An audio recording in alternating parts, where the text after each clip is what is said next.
காலம் ஓடும். அவர் ஒரு குரு, யோக வித்தைகளை நன்கு அறிந்தவர். ஒரு சீடன் அடிக்கடி வந்து அவருக்கு பணிவிடைகள் புரிவான். அப்போது அவர் சொல்லும் தத்துவங்களை கேட்டு அதை சோதித்துப் பார்க்கிறாயா என்றார் குரு நிதானமாக. சீடன் அதற்குச் சம்மதித்தான். குரு அவனுக்குச் செத்தது போலவே கிடக்கும் ஒரு யோக வித்தையை கற்றுக் கொடுத்து வீட்டிற்குப் போய் அதை பிரயோகிக்குமாறு கூறினார். மறுநாள் அவன் தன் வீட்டில் செத்தது போலவே கிடந்தான். செய்தியறிந்து உற்றார், உறவினர்கள், நண்பர்கள் என எல்லோரும் அங்கே கூடிவிட்டனர்.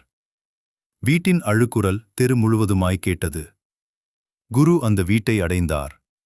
அவர்களை பார்த்துச் சொன்னார், இவனுக்கு பதிலாக உங்களில் யாராவது ஒருவர் உயிரை தர முன்வந்தால் போதும், இப்போது இவனை உயிர்ப்பிக்க என்னால் முடியும்.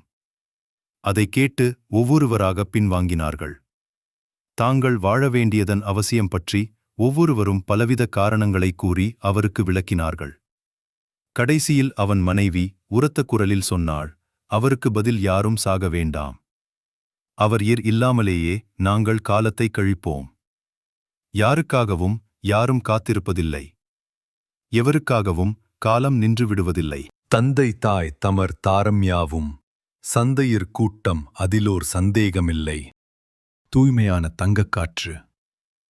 ஆசையே துன்பங்களுக்கு காரணம் என்ற தெளிவு புத்தருக்கு போதி மரத்தடியில்தான் ஏற்பட்டது.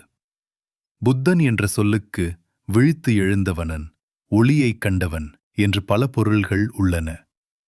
ஜப்பான் நாட்டு மன்னன் ஒருவன் ஆர்வன் ஆன்மீகத்தில் நாட்டம் கொண்டான். தன் மனதை தூய்மைப்படுத்திக் கொள்ளவும் இறைவழியில் வாழ்வைச் செலுத்தவும் அவன் மிகவும் விரும்பினான். அதற்காக ஜென் குரு ஒருவரை நாடினான். தான் என்ன செய்ய வேண்டும் என விளக்குமாறு அவரை வேண்டினான். தோட்டம் போடு என்றார் அந்த குரு. போட்ட பிறகு என வினவினான் மன்னன். நீர் பாய்ச்சு என்றார் குரு. பிறகு என்றான் மன்னன் வியப்புடன். மரம் வளர் என்றார் குரு. சரி, செய்கிறேன். பிறகு? பராமரித்து வா என்றார் அவர். இந்த பதிலில் ஏதோ பொருள் புதைந்திருக்கிறதென்று உணர்ந்த மன்னன் ஆயிரக்கணக்கான ஆட்களின் துணையுடன் சில ஆண்டுகள் பெரும்பாடுபட்டு அற்புதமான ஒரு தோட்டத்தை உருவாக்கினான். இப்போது அந்த தோட்டம் ஏராளமான மரங்களுடன் பச்சை பசேலென பூத்துக் குலுங்கியது. பார்க்கும்போதே மனதிற்கு இதமளித்தது அது. அத்துடன் மிகவும் ரம்மியமாகவும் காட்சியளித்தது. தன் தோட்டத்தை வந்து மன்னன் பார்வையிடும்படி குருவை பணிவுடன் ஒரு நாள் வேண்டிக் கேட்டுக்கொண்டான். அவரும் மறுநாள் வருவதாகச் சொல்லி அனுப்பினார். தன் தோட்டத்தை வந்து மன்னன் பார்வையிடும்படி குருவை பணிவுடன் ஒரு நாள் வேண்டிக் கேட்டுக்கொண்டான். அவரும் மறுநாள் வருவதாகச் சொல்லி அனுப்பினார். தன் குருவை வரவேற்க மன்னன் தடதபுடலான ஏற்பாடுகளைச் செய்தான்.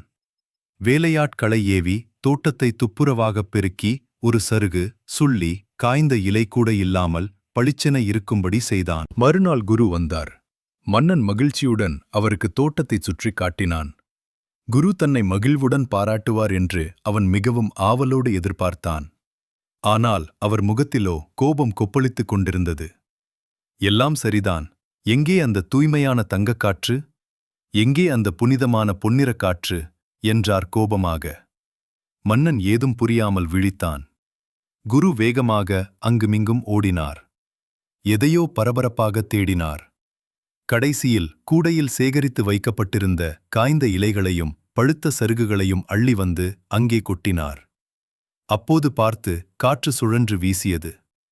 வீசியத காற்றில் மஞ்சள் நிறமான பழுத்த இலைகள் தோட்டமெங்கும் சுழன்று பறந்தோடின. ஆஹா, பிரமாதம்! இதுதானப்பா பொன்னிறக் காற்று. இப்போது பார், உன் தோட்டமே உயிரோட்டமுள்ளதாகிவிட்டது என்றார் குதூகலமாக.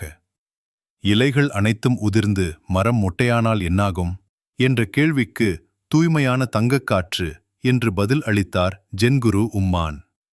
நாள் என்பது வெறும் பகல் மட்டுமல்ல, இரவும் சேர்ந்ததுதான் அது. மரணம் வாழ்க்கையின் எதிரி அல்ல, அதுவும் வாழ்வின் ஓர் அங்கமே. அது இன்றி வாழ்க்கை முழு மலர்ச்சி பெறாது. எண்ணங்கள் சுழன்று ஓடுவதுதான் புனிதமான பொன்னிறக் காற்று.